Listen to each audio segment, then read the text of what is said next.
नमस्कार तथा हार्दिक स्वागत छ। म अग्निप्रसाद अधिकारी। आज हजुरहरूलाई मेलको जीमेल गुगलको यो स्टोरेज कति फुल भयो भने चाहिँ के गर्ने, हामीले स्टोरेज फुल भयो भने यसलाई निकास दिन के गर्ने भन्ने कुरामा जाँदैछु। म हजुरहरूलाई सर्टकट भिडियोमा भिडियो अन्तिमसम्म हेरेर साथ दिनुहोला र लाइक तथा सेयर पनि गरिदिनु होला। सबैभन्दा पहिला तपाईँहरूको मेलको स्टोरेज फुल भएको छ भने यसरी आफ्नो मेल खोलेर सबभन्दा पहिला अगाडि सेटिङमा जानु होला। सेटिङमा गइसकेपछि सी अल सेटिङमा जानु होला।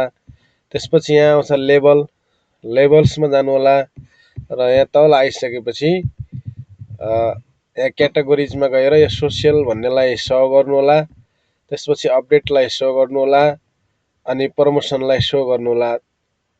यति गरिसकेपछि हाम्रो यहाँ देखिन्छ।